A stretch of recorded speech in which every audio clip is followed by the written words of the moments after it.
Hello, everyone, and welcome to What's Happening in Ethiopia. My name is Evan Verplu, and I serve as the Program Manager of the International Relations Council in Kansas City, and we are very glad to have you with us today. The International Relations Council strengthens Kansas City's global perspective by maintaining an active dialogue around world events, global issues, and their impact on our community. As a nonpartisan educational nonprofit organization, the IRC values informed civil discourse, accessibility, and substance as we work to sharpen our community's 21st century global acumen. Our executive director, Matthew Hughes, just reminded me that it's pretty much exactly 2 years since the IRC initially had to shut down its offices in the wake of the COVID-19 pandemic, and certainly doing things over primarily over Zoom these last 2 years has allowed us to bring in just an incredibly wide array, diverse, and internationally minded people, and the ability that we've had to reach people across the globe over these last 2 years has been particularly unique in all the wake of the challenges that, of course, came with the pandemic. So whether you are joining us live or viewing the recording later, we invite you to learn more about the IRC, including our other upcoming events, and how to join the IRC as a member on our website at irckc.org. If you're also a member of the IRC, we'd like to invite you to join one or more of our IRC roundtables. These are a chance to connect with other members, talk about current events in regions of interest to them, and help inform IRC programming. Roundtable members will be invited to a quarterly meeting and receive IRC event information and other updates relevant to the regions they select. Roundtables are open to all IRC, to all members of the IRC, including individual and family members, as well as individuals affiliated with IRC organizational members like businesses, colleges, universities, and nonprofits. Be as involved as your schedule allows without worrying about whether you can make it to a meeting or meet a deadline. The point of these is to connect, explore, and engage. More information about these roundtables can be found at irckc.org. With so much happening around the world right now, it's easy to lose track, especially in places that have fallen out of the headlines or where news stories are increasingly complicated. We certainly can't predict the future, but we do know the importance of understanding historical background and current global context.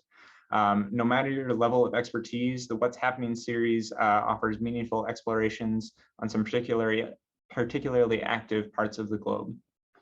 We invite you to deepen your global knowledge and nuance your understanding of what's happening around the world today as we explore what's happening in Ethiopia. We certainly welcome your thoughtful questions throughout the course of the conversation using the Q&A function at the bottom of your screen. And do check out and share other IRC conversations as we consider a range of critical issues in the coming weeks. I'm now pleased to introduce our moderator for today's program, who will introduce our speaker and help us navigate the conversation. Michael Burke has 44 years of experience serving our nation in both the Departments of Defense and State. Mike retired from federal service in January 2020 after teaching at the U.S. Army's Command and General Staff College at Fort Leavenworth.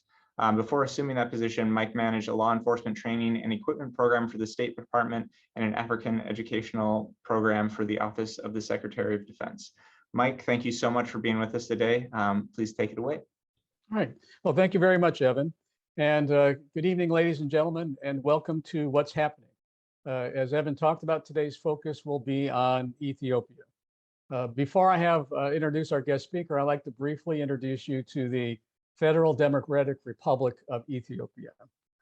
First off, Ethiopia is located in East Africa, and it shares borders with 6 separate states, and I think we'll talk about that a little bit as we go through it. The name derives from the Greek, which essentially talked about the areas south of Egypt or the Upper Nile region. It is the oldest independent country in Africa, and one of the oldest independent countries in the world, with a history of over 2,000 years of independence. And is one of 2 countries that was not colonized by the Europeans during the scramble for Africa. It's mentioned 40 times in the Bible. Actually, I wasn't aware of that until I read that particular point and looked it up. It is also mentioned in the Quran.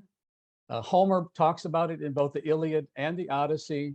And and Herodotus, the Greek historian, also talked about Ethiopia. So it's been around for quite a long time.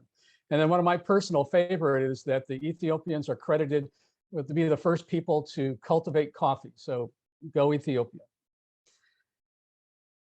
With that's a little bit of the ancient history. Let's bring you up to date. So in the last 70 years, the Ethiopians have gone from a monarchy under the Emperor Haile Selassie to a Marxist-Leninist totalitarian state called the Derg, and then on to an African multi-party democracy beginning in 1995. They have gone to war with Eritrea twice in the last 70 years, and they have invaded Somalia twice in the last 70 years. Both of those all four of those operations conducted to go ahead in search of their national or support of their national objectives. They have suffered coups and counter coups, civil unrest, so much so that since 2019, ethnic violence between the various ethnic groups located in Ethiopia has been going on. And the latest one, the one that receives the most attention, is the government's attempts to attack the Tigrayan people, which is one of the smaller ethnic groups. So much the violence is so bad, so bad that they're actually beginning to use the genocide word for the level of violence against the Tigrayan people. Overlaid over this political and military instability is Ethiopia is also subject to droughts. And so a lot of people remember Live Aid 1985, which was very popular, or was very supportive of the people of Ethiopia. They're currently in the second year of a drought. And UNICEF estimates that 6.8 million Ethiopians are going to need external support during the remaining of 2022. And so like many states in the world, many states in Africa, Ethiopia faces very many complex problems that they have to solve. And while we're not going to solve all of them tonight, I think that our guest speaker and I will be able to try to answer the bulk of the questions that you have. So it is my honor to introduce Dr. Karenbeth Zacharias, who is the chair of the Division of Humanities and Liberal Arts and director of the Lawrence D. Starr Center for Peace and Justice at the University of St. Mary.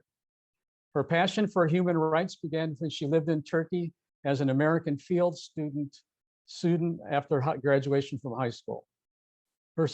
Expanding her understanding of international laws around protections of vulnerable populations, Karenbeth teaches courses on the history of genocide, women in world history, and modern Africa.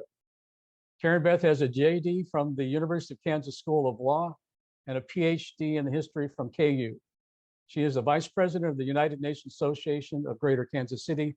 And please help me welcome Dr. Karenbeth Zacharias. Karenbeth.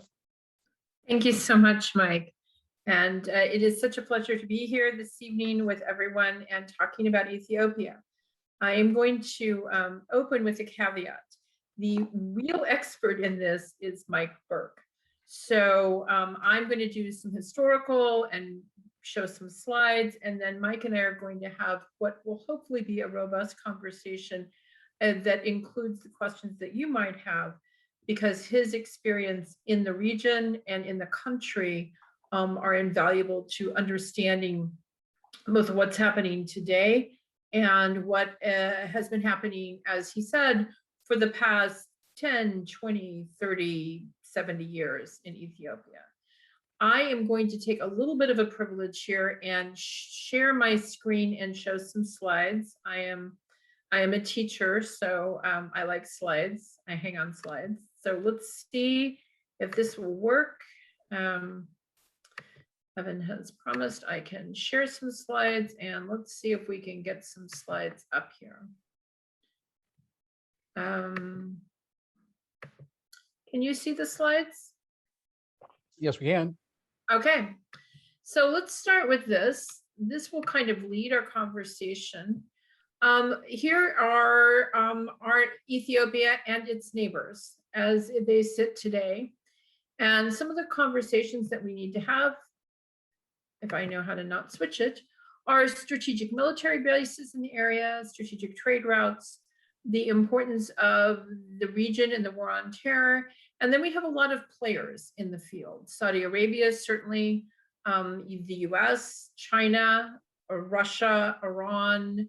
We could add Turkey to the list, UAE, and non-governmental actors. So this is just to give you an idea of what the region looks like today. Of course, Ethiopia is the home of the Great Rift Valley. So here is what I like to show is a picture of how we walked out of Africa. And then to what Mike's point was, this is from the 1884-85 Berlin Conference, as European powers carved up what they called the Amazing African Cake. There were no Africans present at the conference, but everyone took their knives out and carved their piece. In particular,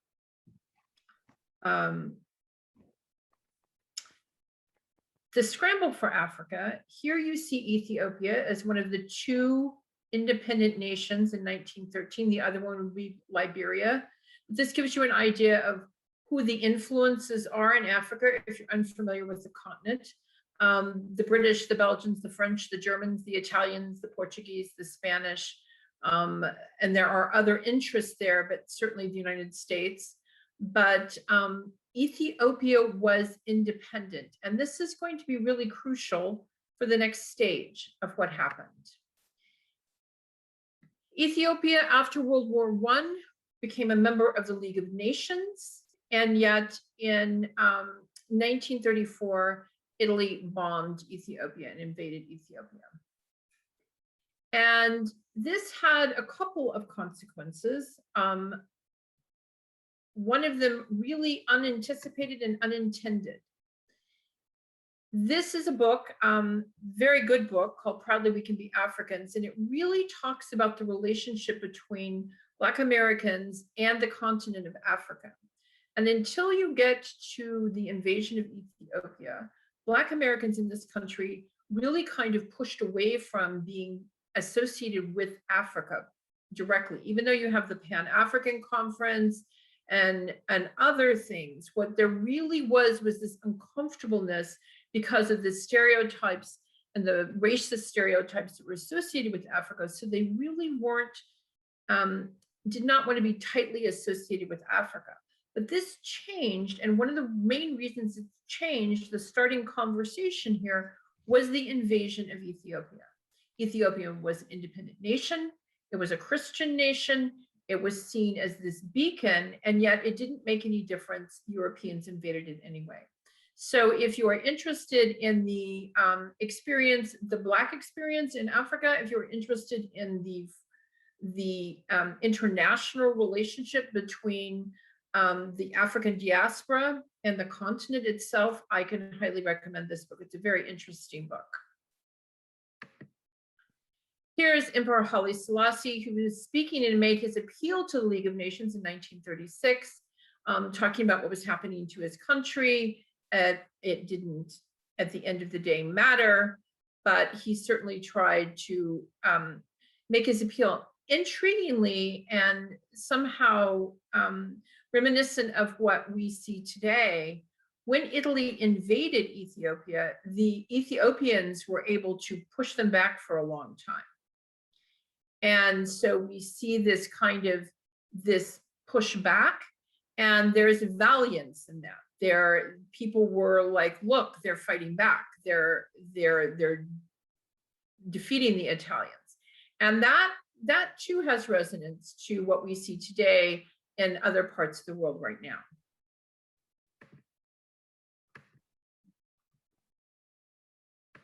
I am by training, and this is just a little side note, I am by training a British historian of empire. So for those of you who like a little bit of a side note, kind of an unusual story, the Pankhurst, Emmeline, Christabel, and Sylvia were one of the leading families of British suffragettes. And somehow Sylvia Pankhurst became enamored with and in love with Ethiopia. She moved there. She took up the cause of the Ethiopians against the Italian invasion, and she's buried in Ethiopia. So that's just a little bit of a British side note. The British will come back again at the end of World War II. In fact, in 1950, they were granted the UN trust, and with Eritrea and Ethiopia. This led to, as many times, anything to do with trust, colonialism, the unwinding, the decolonization of situations. This led to war from 1960 to 1991 between Ethiopia and Eritrea. And then in 1974, Haile Selassie, who had been overthrown, died or was killed. Maybe Mike has some insights on that. We can ask him later. And then to the famine across Sudan and Ethiopia in 1984 and 85. And here are the camps and the Band-Aid and Live Aid that he refers to.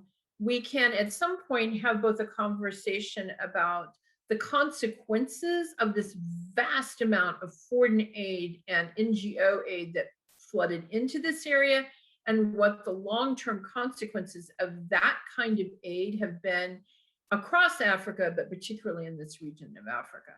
It is, there has been a lot written on it since it seemed to be like a great thing at the time. It certainly put a lot of resources into the region, but it had some very unanticipated consequences.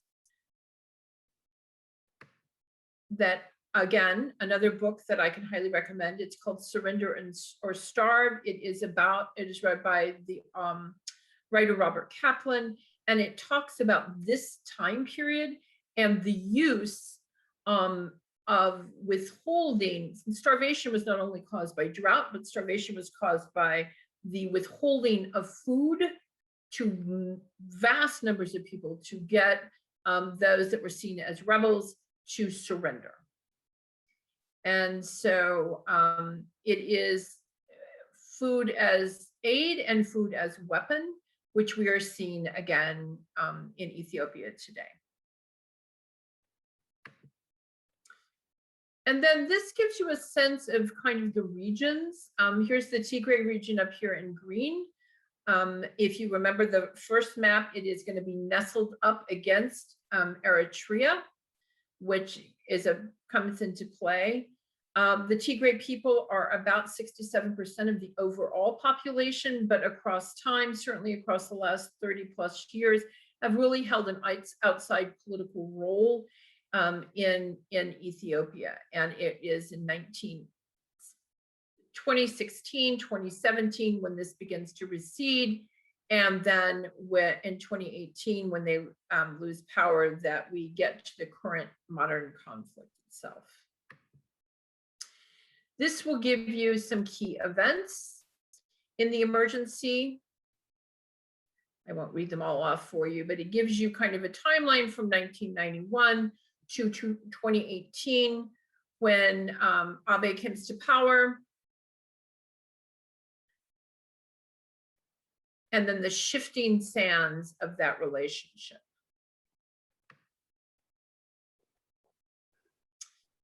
Here's a picture when he was elected. He was the prime minister who captures Africa's imagination. That's from a CNN headline, but he was certainly the golden boy. He was, this fresh new Mugabe had just died. Here is the new face of Africa, the new hope of Africa, who has come onto the scene. And in 2019, he won the Nobel Peace Prize for ending the war between Ethiopia and Eritrea. And we can talk about how he ended that war and what some of the deals were that he may have made in ending that war. This will give you what he talked about at the time from his Nobel Peace Prize speech. For me, nurturing peace is like planting and growing trees. Just like trees need water and good soil to grow, peace requires unwavering commitment, infinite patience, and goodwill to cultivate and harvest its dividends. Peace requires good faith to blossom into prosperity, security, and opportunity. And this is another map. Here's the Tigray region, but there you can see Eritrea wrapping itself around the base, and here's Somalia, and here's Addis Ababa, which I have now decided I can't pronounce anymore, which I think Mike can probably give us an idea of very soon about how close it is the Tigray rebels came towards the capital, which has created its own problems. How did the war begin? Was it a peace accord between Ethiopia and Eritrea? Was it real steps to peace, or was it an agreement by both the Ethiopians and the Eritreans to get rid of a mutual foe, the Tigray? What is the humanitarian cost? There are 9.4 million people at risk. There is rising ethnic cleansing, displacement, and hunger. Approximately $1 billion have been drained from Ethiopian coffers in the past 2 years to fund the war. Their credit is drying up, and there are increasing tensions in other parts of Ethiopia, particularly in the southern part of Ethiopia, which is closer to Somalia. And then there's the humanitarian cost. At least 400,000 people are living in famine-like conditions in the Tigray region in particular.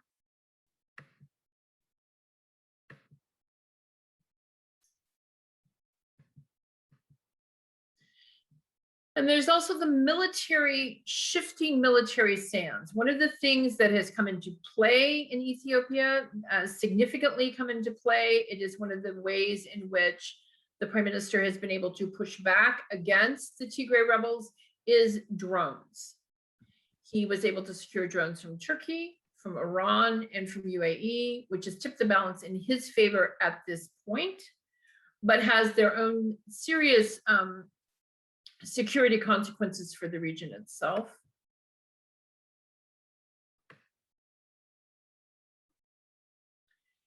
And Ethiopia, which has been a stable and reliable partner in the region for the United States, this appears to be changing. And what will that mean going forward? And we can and should talk about that. And finally, here is where the war in Ukraine comes right into the doorsteps of Africa. And the changing diets means wheat constitutes 14% of the country's total caloric intake.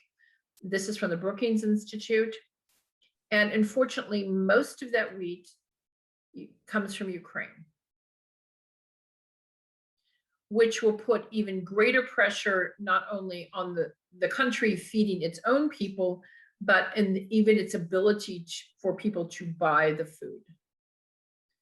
So we are watching a cascading effect with civil war and ongoing civil war, drought, and then again, both the scramble to get food and how it is being either moved or withheld.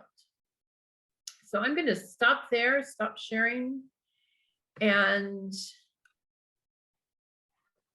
maybe Mike can have some thoughts or insights as we talk along, particularly about the more recent 30 years, 20 years or so, as the things have shifted in Ethiopia. All right, thank you. I think I've got a couple. Though I wonder if you could bring your slides up and to the first slide with the map and the surrounding countries. I think what I'd like to do is talk a little bit about neighbors, Ethiopian neighbors, and how the conflict between their neighbors have kind of affected what's going on currently in the Let me see if I can with the get Tigrayans and the other ethnic groups. And if not, that's not a problem, I think. I can do it, but I am somehow sharing the screen has suddenly become a challenge. Oh, I know why it is, because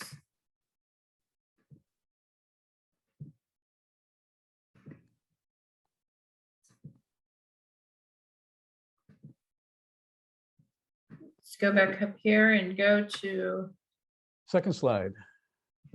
there you go. Yep. There you go, Mike. Thank you. So I think, And participants, we'll get into a discussion talking about the current situation with the Tigrayan people. But I mean, and a question I had originally thought about asking is, why is Ethiopia important? But I think everybody can see that in this particular map, the Red Sea to the north, and then off into the Gulf of Aden and into the Indian Ocean. Obviously, the bulk of the ship transportation going from east to west comes through the Red Sea, then on up into the Suez Canal and into the Mediterranean. I know that when the piracy in Somalia was at its height, a lot of effort went into protecting the sea lanes of communication. I think that's one of the reasons why you see the U.S. military base in Djibouti. But do you have any thoughts about the relationship between Ethiopia and Somalia in your recent studies? I don't. I spent a little bit more time looking at the region in southern Ethiopia and the complexity of the movement and violence against ethnic groups in the south, and how that played across between refugees moving in and then the displacement of groups in the south of Ethiopia. Roger. Well, I mean, thank you. I mean, I think a lot of folks know that there's if you want to look up definition of a failed state, it says see Somalia. There hasn't been a stable government in Somalia for 20, 30 years now. And so there is a very violent terrorist organization called Al-Shabaab, which has essentially been able to control territory in Somalia and pushing people into Ethiopia, pushing refugees into Kenya. You ever take a look at any of the UN refugee camps in Kenya and the pressure that put on the Kenyan government? We actually had the United Nations Association of Greater Kansas City actually had a group go to Kenya, and they were able to visit a refugee camp closer to Nigeria. They weren't, or closer to Nairobi, and then came back and gave a very interesting report on what they've seen. But of course, the Kenyan government then cleared them out. I mean, one of the refugee camps that they were supposed to be able to go to, they were like, nope, because we're going to get rid of it. Right. Well, I mean, like in many cases, when the UN establishes a refugee camp, they stay. Refugees stay for generations and generations, and they become a potential issue not only for the United Nations and the rest of us, but also for the host government that has the refugee camp itself.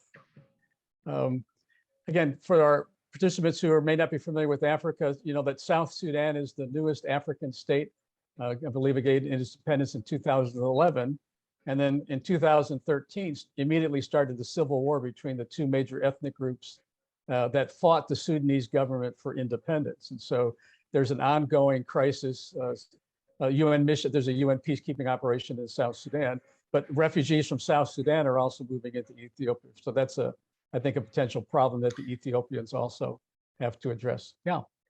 And we also have, I think, up in Eritrea, someone asked a question if we could talk a little bit more about Eritrea, but you also have refugees from the Eritrean wars that are sitting in this Tigray region. So you have multiple people that are displaced, kind of flowing back and forth across these different regions. Right. We have a question from a participant. Now that we're here talking about Eritrea, anything else we could provide our participants with a little bit about Eritrea? It is a severe, oppressive government that has first fought a brutal war for multiple years, multiple times against Ethiopia, but then its own government itself is extraordinarily oppressive, and one could say challenges human rights in multiple ways. And so it is also historically it was a republic when the British held the trust. So it was considered to be a republic. One of the things that the UN did was, how do we put countries together? Eritrea was not, both it was and was not, it sees itself to be independent. And so one of the difficult conversations there is, do you simply let these smaller countries, Ethiopia, Eritrea being one of them, become a breakaway, or do you try to figure out some kind of federation or way in which it can operate as a republic within a larger system, which is what they tried to do with Ethiopia, and it didn't work. And it didn't work for basically from 1960 really all the way to get to 2019. Right. Yeah, when people ask me about Eritrea, I often describe it as, the pariah nation, right? They don't want to talk to anybody. Nobody really wants to talk to them. We closed our embassy probably 15, 20 years ago just because they were too oppressive. But like I said, it's really an interesting relationship between the people of Eritrea and the people of Ethiopia, because it was essentially the folks up here in the north that, if I'm correct, fought against the Derg, the communist, or the Marxist-Leninist government, and kind of drove those folks out. We do have a question about Djibouti, what role Djibouti plays. To be honest with you, Djibouti, at least my experience, is Djibouti kind of just pays attention to what happens in Djibouti. If you've read a little bit about Djibouti in the last couple of years, I mentioned that there is a U.S. military base, Camp Lemonet, that's located in Djibouti. Initially, it was established for the global war on terror, essentially to help aid U.S. military operations against al-Shabaab in Somalia, and then later against the AQ in the Arabian Peninsula here in Yemen. But during that, I mentioned the piracy issues. Japan actually has a base in Djibouti, as well as China. China built a brand new port in Djibouti, and then they went ahead and put a military and an administrative headquarters. So Djibouti is strategically located, which is why I think a lot of us have, or a lot of nations have, an interest in Djibouti because it sits here on the Straits of Maldives. And if you've ever been there, there's really not a whole lot there. I mean, it really is, I don't want to be derogatory or pejorative, but it's kind of like the dark side of the moon, to be honest with you. A lot of salt deposits, a lot of arid water.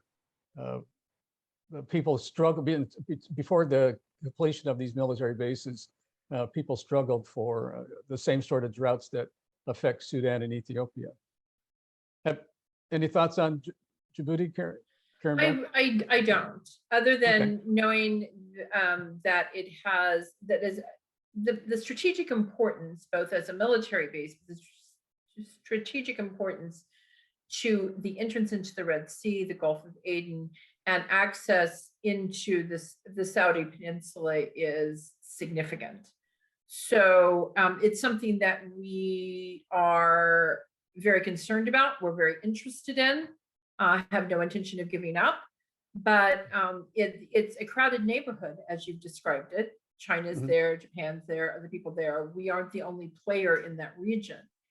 And it might be interesting. I know we have someone who mentioned how much we have actually held Africa from afar. And that is something we could have a bit of a conversation about. You mentioned Somalia, the failed state of Somalia from 1993 on, that the failure of that state, the very horrible experience of US servicemen in Somalia really had an effect of like almost removing us from the continent itself. We turn right around, we have Rwanda, where the US does everything they can to keep from having boots on the ground there, or calling it a genocide. And so we have really had this very complex relationship with Africa in general, the continent itself. And so I sometimes wonder if, as we approach these different areas, we are so uncomfortable with our own relationship to the continent of Africa in general, that we just don't have the experience in this, in some places, that while albeit it's not always a good experience, but the British, the French, the Portuguese, I mean, there are other groups that are, the other countries that are at least more familiar, even if they've caused many of the problems. But it seems like the US may be so much less willing to actually take a stand in places in Africa. No, I mean, that's a great point. I often explained it to our students as, on one hand, we have national objectives, we have goals, and we have interests. And on the other hand, we have a limited amount of money available to the US government. And so when it comes time for the US government to look towards the various regions, Africa usually is not the least or the last. Actually, Latin America, South America, generally speaking, is the last. And so Africa, Latin America, they're always vying for what's left of the limited resources after what goes to Western Europe, what goes to Eastern Europe, what goes to Asia, what's been gone to the Middle East for the last 20 odd years. And so it's really hard for us, I think, as a government to have a coherent policy. One, as you mentioned, we never had a colony there. So we don't have we have a physical presence, but we never occupied that territory. And then the other thing I also like to talk to students, used to talk to students about, is every 4 years, our national objectives change.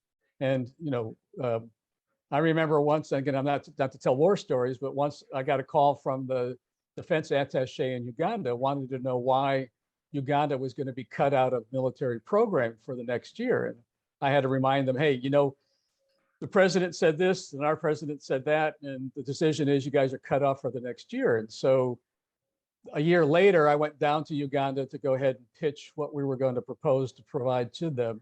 And not the attitude may be right, but the present, the question that was asked of me was, well, how long is the spigot going to be turned on before you guys decide to turn it off again?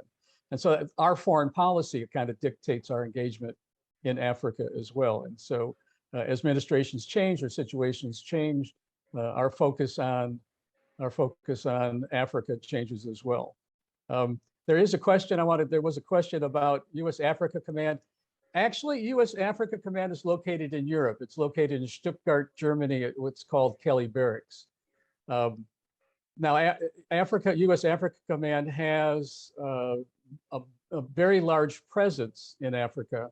I mentioned Camp Lemonnet in Djibouti, but it's also almost every embassy will have a military representative from either US Africa Command or its Army component or its Navy component.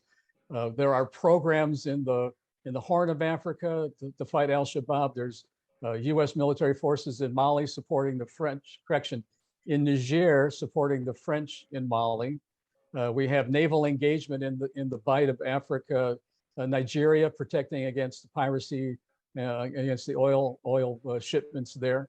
And so that while the Africa Command is not physically located in Africa, Africa Command does have a large military presence in Africa. So hopefully that answered that question from Mr. Wood. We did have someone ask about an incident that happened just in the past few days. Security forces burning civilians to death. There are pictures of this in Western Ethiopia. Again, in this Western region. One of the things that is happening and increasingly happening is the fracturing, the stressing and fracturing of Ethiopian society in general. As the Tigray fighters got closer and closer to the capital city, Prime Minister called out civilians to arm themselves, to go into battle. I apologize. My dog is, hey. So arm themselves and go into battle. And so you have these kind of marauding groups taking advantage of this opportunity as what you see as kind of the institutional structures of society crumbling around the edges. So other groups are now beginning to take opportunities to score settle, if you will. Hopefully not in a way that results in the collapse of Ethiopia, but certainly there is fracturing within society as you overlay onto top of that stresses in food, stresses in credit, stresses in trade, because when you have civil war, people are a lot less willing to go invest and do trade in your country. So the Tigray, they've moved back up north again, but for a while they were 100 miles from the capital city. And this causes international trade to take a pause, to think, well, maybe this isn't where we want to invest our money this year. So you really have this unraveling of what you hope would be kind of the way that people would treat themselves, and it's just acerbated. So I don't know anything more than that about what specifically happened. This again is up in the western region. So I don't know if you can see my little pointer here, but it's up here where this violence occurred. Right. Well, yeah, thank you very much. I hadn't seen that article, though I think I might have heard about it. But I mean, I think as kind of a general comment, generally speaking, to be redundant, conflict between ethnic groups in Africa are extremely violent. You know, the wholesale slaughter of men, young boys, the rape of women, you know, driving people out of their historical homes. It gets really, really brutal in Africa. So I'm kind of not surprised about that situation in Western Sudan or Western Ethiopia or coming out of Sudan. Earlier, there had been, I'm not sure it's a great transition, but earlier there had been a question about the Great Renaissance Dam, which is located in Ethiopia, and that kind of might lead us to a discussion of China's involvement. I think there's been several discussions about the China's Belt Road Initiative. I mentioned the port in Djibouti that was completed, built by the Chinese. They're upgrading ports here along the coast on the east. But they're helping with Ethiopia. They're building the Great Renaissance Dam, which sits on the Blue Nile. Many of you know that there are two sources of the Great Nile. The White Nile comes out of Uganda, and the Blue Nile comes out of Ethiopia. Both of them kind of meet together in South Sudan, and then they flow north into Egypt, right? And so the Ethiopians, I think, are interested in damming the river, the Blue Nile, in order to go ahead and produce electricity. That's one of the things about Africa is there's not a lot of electricity across the continent. There are a few dams a little bit further south, maybe a little bit further east, but power, the ability is, as Karenbeth talked about, to try to bring industry or try to bring investment in. They're looking for a stable society, looking for a stable government. They're looking for an educated workforce. If you're having a civil war, you're not going to be able to have kids in school, or people are going to be able to learn a trade. Do they have power? Do they have water? All of these are particular issues. And so Egypt obviously is very concerned about the Great Renaissance Dam. Lesser extent, I think, Sudan. But that's just one one item that where the Chinese are involved with developing the Great Renaissance Dam.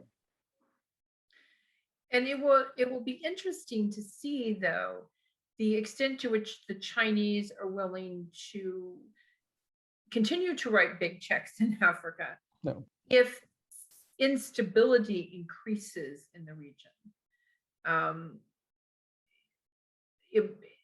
Because then it means, I mean, maybe they have the ability to do it, and she may decide it doesn't really matter.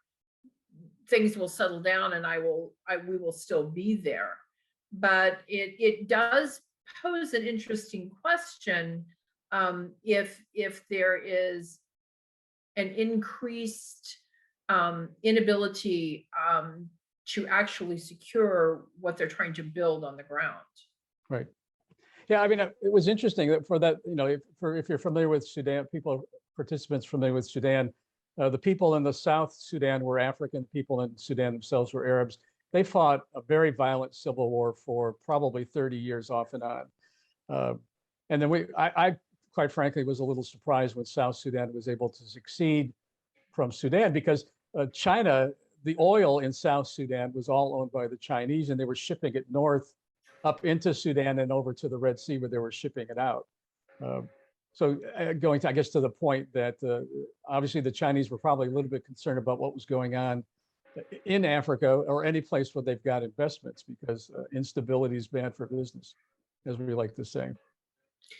Well, and this is another place, we're not really talking about Sudan, but it is another place where colonialism played its own role. The Khartoum, which was Muslim, in northern Sudan, was the British controlled this whole thing in the Anglo-Egyptian corridor, but the Sud blocked movement further south on the Nile, and so in South Sudan, the British really kind of blocked anybody from going there. It was considered to be more traditional. And so you have this really disparate development between the area in Khartoum that was Arab and Muslim, and this area further south. And so a lot of the tensions there are really exacerbated by colonialism and imperial experiences of the British and the British civil service that they decided. It's just like Western Sudan, Darfur, and this region. You have this real tension as it moves towards Chad. So the entire region is a mess. Yeah. Certainly Sudan has been challenged, and that is probably, I think, why people are so taken maybe aback about Ethiopia, because Ethiopia was a reliable partner. Right. No, and the reliability of that partnership for, among other places, the United States, is now going to be challenged. And now we not only will have a China player in the bunch, but Russia, which under the Soviet Union, the Cold War, I mean, obviously that was Africa and the Middle East was a place that they played. But now it will be interesting to see too if Vladimir Putin turns and begins to try to carve out some places for Russia in Africa. Yeah, it's a good point. I mean, this is a little bit outside of what we're asking to talk about, but in the Central African Republic, which has had a UN peacekeeping mission there for probably 10 years, the Russians have been sending mercenaries in there to backfill the Central African Republic's military. And so you're already beginning to see large numbers of Russian soldiers going into the Central African Republic to help with that particular situation. Going back to it's kind of a rough neighborhood. So we talked about the problem in Sudan in the West, South Sudan internally. You've got the conflict in Central African Republic. There's been a UN peacekeeping mission in the Democratic Republic of the Congo since the first Africa War in 1991. Going back to Ethiopia used to be, or still could be, one of the relatively stable states in this particular region, along with Kenya, Uganda, Tanzania, which is one of the reasons why I think why the U.S. interest in this particular region is looking at all of the other surrounding countries. And then if you look north into Yemen, like I said, there's been ongoing insurgency with an al-Qaeda offshoot in Yemen for quite a long time. So not sure where I was going with that, but I made a point when I started, so I think I'll stop there. Well, I know somebody asked about one of the things that has come into play, particularly the past few months in Ethiopia, is drones and the extensive use of drone warfare to bomb into the Tigray region. And again, this is where you have military equipment that is from Turkey, from Iran, from the United Arab Emirates. So it is troubling, and I think President Biden, I think not sure on this one, but I think the call that he made was, please quit using drones to bomb civilians. This is not a good thing. You should need to stop it. But because you're bombing civilian groups, you're also bombing, he bombed Eritrean refugee camps. And so what's getting caught up here in the north is not just Tigray fighters, but you also have Eritrean refugee camps from the civil wars in Eritrea. And now you have overlaying into this ability to do drone warfare, where you aren't putting people on the ground, but you're putting drones up in the air. And so it is a tightening of food. It is a bombing of civilians, and it's the intractability of groups of people unwilling to come to any kind of a resolution that seems that it could prevent what will be an ongoing humanitarian disaster. Right. There's a last, I'm going to go down to the last question on the Q&A. So what is the point of the war? What does each side want? Could you just, again, I think you mentioned it earlier at the beginning of your presentation, but can we synopsize what the conflict between the government and the Tigrayan people are? So the Tigrayan people at one point were the big players. They politically, while they're a small ethnic group, politically, they were a very important, powerful political player in Ethiopia. And in 2016, that began to recede. And like all groups, nobody wants to give up power. And I mean, this is power. So if you've been in power for 30 years and you've been a major player, and now you have somebody who comes in and says, no, you're out of power. And the current prime minister says he cut people out. He may have had a few people removed permanently from office, so that now that power, there is a power vacuum. He turned to other groups and he privileged them, and he underprivileged the Tigray people. Right. And the conversation, and it's an interesting conversation, there was a big piece in the New York Times about it. There have been other kind of whisperings about it, is that the deal between Eritrea and Ethiopia was as much a deal to settle the Tigrayan problem that they both have as it is to do anything else. And so that's an interesting piece on it, is that this was always targeting the Tigray people, was always kind of in the plan, that because it solves the problem that Eritrea has too. Right. And so the force, though, the military force, the Tigrayan military force, and they are not, it is like the conversation, there are no winners in this group. The losers, the people that are most at risk are groups of people that are caught in the middle of this. Right. Families, civilians who are neither Tigrayan fighters or Ethiopian military or Eritrean military. They're kind of caught in the middle of all of this. But the force pulled all the way down to about 100 miles from the capital. And then they were able to move back. And when they were pushed back all the way back into the Tigray region. And now they are virtually blockaded inside there, with humanitarian aid being very difficult to get in, and them kind of going to ground and fighting from there.